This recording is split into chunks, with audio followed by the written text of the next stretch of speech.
Braunton then, lost in 1916 to a torpedo. Big boat this one, and she is made of metal. And if you're looking for her position, she's southeast of Newhaven Harbour, and there it is right there for you to plug into your plotters.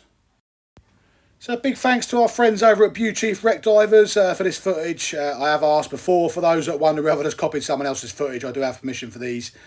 So yeah, big thanks to them, and their channel is brilliant, so do go and check it out. So the Braunton then, if you ever hear me talking about my banker wreck, I'll be honest with you, this is the one I come to, and there's a prime example of why right here, and I'll freeze it for you. Often holds big shoals of bass, this one. Also lots of good pollock, as you're going to see in a minute. This video is a few weeks old now, so you know, they may or may not be there now. But yeah, the Braunton, I've always had success on it, but it is snaggy, and there is a prime example there. Look at all that line. If you look behind in the foreground, you will see a few nice pollock. So yeah, it does hold good head of pollock and bass, this one. I mean, look at that picture there. If you could get amongst here now while you're watching this, you'd be a happy person, wouldn't you? It does hold a few snags though. Good example of a pollock jamming against the tide though, behind a feature. And I'll play it again for you now. Just sitting there, look, jamming in the tide. Lots of bait life on this one. Loads of pout, loads of wrasse. But it is a very, very, very snaggy wreck. It is one of those, normally it's a fish or a snag, especially on a bigger tide.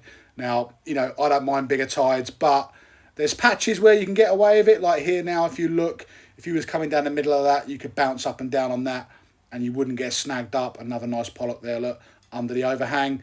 Play that back if you need to see it again, and a few more here. It really is my favourite wreck, this one. It is in a bit of tide.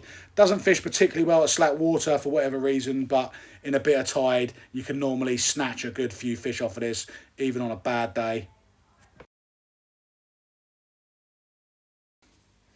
And again, now you'll see bits here where actually it's not too bad, and then suddenly snag central. It's proper collapsed in on itself in parts, and you'll see in a minute as you come up over this lip and you start coming down and the boys start going into the right deep into the hole, you'll see actually it's really broken down. This part here, not particularly bad, but you'll also notice there's not too many pollock or bass swimming around it. So when we talk about sort of areas of wrecks where the fish will be holding, again here now, look, big winch, and straight away we're seeing pollock. So, you know, when we talk about wrecks, bits of wreck will hold fish. Nice picture of what looks like the helm wheel there, and we're coming into some broken up stuff.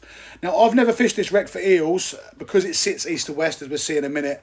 Lovely spider crab there. It sits east to west. It is really broken up. I would imagine there is probably a good head of eels on here. Perhaps maybe speak to the dive guys or ask them over on their channel, Beauty Wreck Divers. You know, they probably has got a few eels on it. I've just never fished it. But again here, look, snag central, big bar coming over.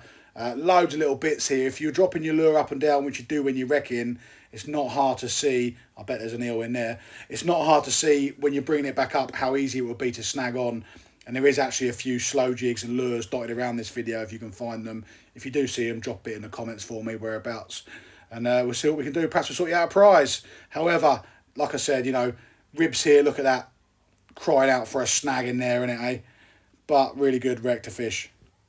Now, I'm not sure which end of the wreck this is, but this is, you know, you look at that. I mean, like, it was torpedoed, so whenever a wreck's torpedo, goes without saying, parts of it have been mangled, twisted, and blown up by the explosion. A bit like myself. And here is the donkey boiler, big old boiler, and again, more fishing lines strewn across it. So if anyone recognises that, please do show yourself. And to be fair, it could well be mine. But yeah, you know, like I said, really, really in parts, it's just an absolute disaster for lure fishing in terms of losing them. But where there's snags, there's often fish, and there's also divers, it would seem. So here we go. Let's have a quick look. Yeah, I mean, look at that. It's just loads of bait life and a big ton sack there. What looks like a ton sack.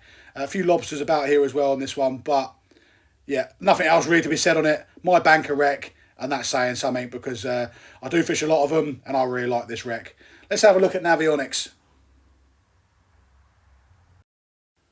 Navionics view then. Sits east to west, as you can see here. This photo's a little bit blown up so you lose the detail, but you get the idea. Yeah, lovely wreck to drift on the flood or the ebb, but if you hit it right, you do get the whole length of the wreck. So it's a really good one if you're bouncing lures or slow jigs along. Not too great for congreeing on the ties because of the way it sits. You know, if you're skilled, obviously, yeah, no problems hitting it. But for the average angler who's not quite used to anchoring wrecks, although it's a nice big one, it's not particularly sitting across the tide well. But you do hold a lot of fish in the front, the behind and the sides of it at times. So it's worth, if you go over it or to the side, it's worth keeping going for 50, 100 foot because you never know what's there.